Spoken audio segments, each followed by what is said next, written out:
Let's have a conversation.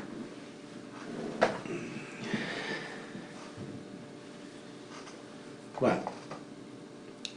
I'm zipped. Ah. Okay. This is just for the sake of a technical test. So, that black iPhone... Excuse me, you need to see my union card? No union card. Okay, so the boy stood on the burning deck, his back against the glass. I don't remember the rest of it. It was Christmas Day in the workhouse. The snow was falling fast. We don't want your Christmas pudding. Shove it up here. Ask me no questions. Tell me no lies. I am the Vicar of Bray. I've done it in every way. That's a new one on me. Shove it up here. I don't know. I've got a complete catalogue of Cockney ditties. Yeah. That I've been promised I would never repeat them. Did you hear, I think a British actor died this morning? He died this morning before lunch? Yeah, Alan Rickman, maybe? Does that name ring a bell? No. He was in a couple of big famous movies. Yes. 69. Yes. No, I didn't really know, but I knew who he was when they told me who he was. Yes. No, I didn't know that. But since you want a test of my voice, I could do my voice soprano impersonation. Please. Yes. I was You're doing the Three singing a Stooges wonderful song called On the Wings of a Dove. But you would have to leave the state immediately.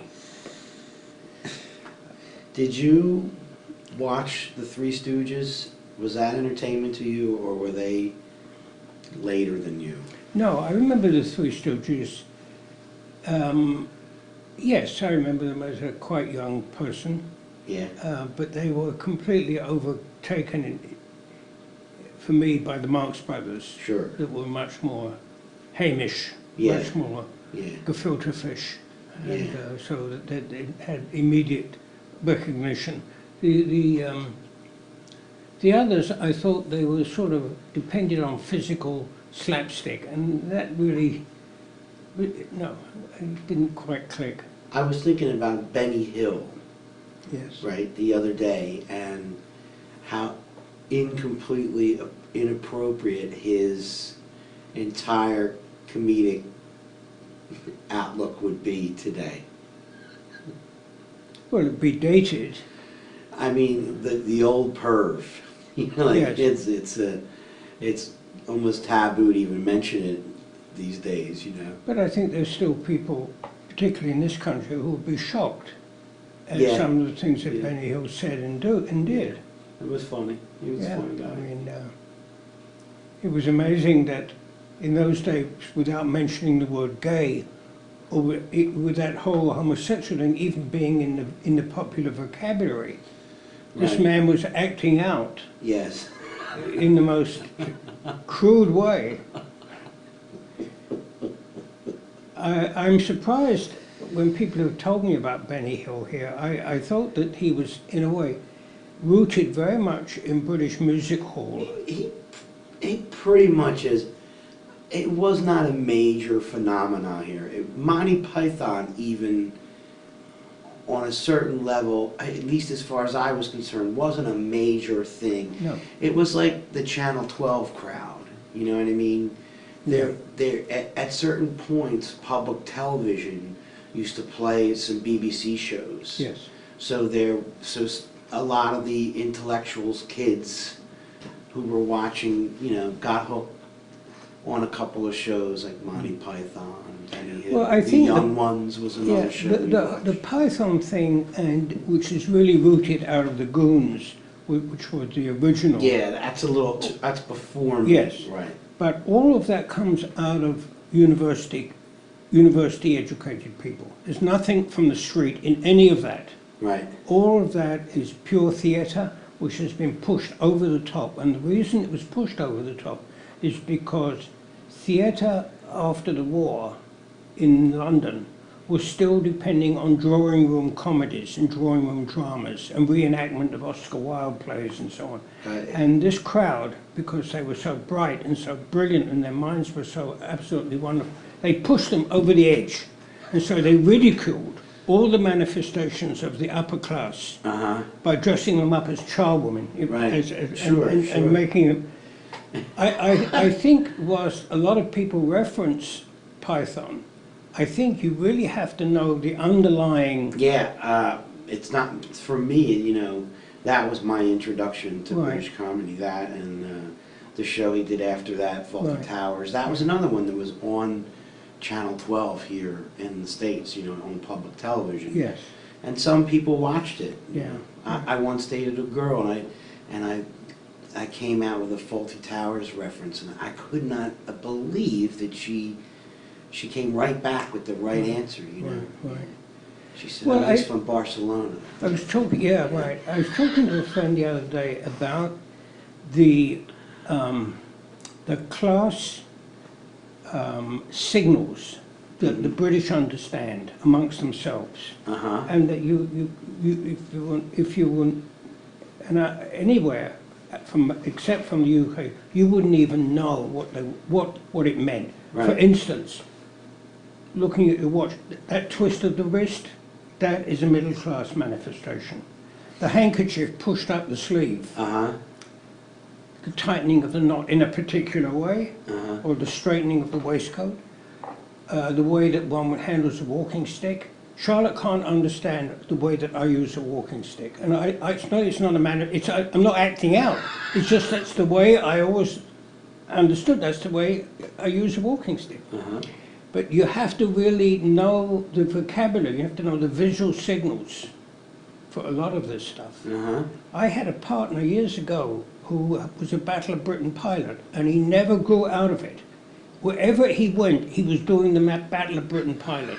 He was an ordinary blue-collar. His parents had a grocery shop, but he came through the Battle of Britain, and he had the Royal Air Force tie and the whole 9 yards, and you couldn't mistake if you knew the signals. That's what he was doing the whole time. For the rest of his life. With the rest of his life. But you have to know, it's like a secret society. Yeah. Those on the inside know it. Those on the outside don't know it. They don't know what it means. Because I was an outsider, as all Jews are in the UK. They didn't. They assumed I didn't know what any of this meant, but for various reasons I won't go into. I knew a lot about it. Okay, so I knew the signals, but it's an interesting phenomenon. Of course, one doesn't see it here because there isn't that sort of layers of class structure. Yeah, I'm amazed at how insulated I was as growing up. When I think back on everything, everything seemed already out there. Like everyone in my neighborhood was a Democrat. You know, they were all Catholic. You know, I didn't know what Jewish kids did at school, or if they even went to school. You know, the world was so small and so tiny, and it was complete culture shock when I went into the working world and I started seeing a lot of different types of people. Well, you didn't have the advantage that I did, which was the BBC. You didn't have something that was showing you things on an international scale, so that you knew what Channel 12. Yeah, you knew what was going on. You knew what was. I knew what was going on in northern and southern Rhodesia. Yeah, not me. No. I knew what was going on Kendrick Street, in Northeast Philadelphia. That's a critical component, and people have written books about this. The influence of the BBC. It was an amazing organisation, an amazing thing, funded by the government with no political connection. Nobody pressured it. And the man, who I've forgotten his name, a very famous, the first chairman, he had an incredible dedication to the public, to provide something worthwhile. And it Yeah. wasn't always high class. It was funny stuff as well. Sure. The United States had the same opportunity and just decided to. Yeah, well, of course, it's a smaller country. Yeah. You're 45 million people when I live there in a land which is 600 miles long. So you, Well, I mean the decision to monitorize the public airway, and essentially. oh, yes, yeah. Well, it's inevitable here. That's what drives things. I don't find that surprising. I don't think there ever was really real support for public television or public radio No, here. there still isn't. Yeah. Especially now with the internet, Yeah. you have barely no support. Yeah. Well, I happen to listen to the radio. I don't turn it on anymore. It was excruciatingly boring. The news at 7 o'clock in the morning. Oh, yeah. Oh, Awful. yeah. You Anyway, you can publish this. think?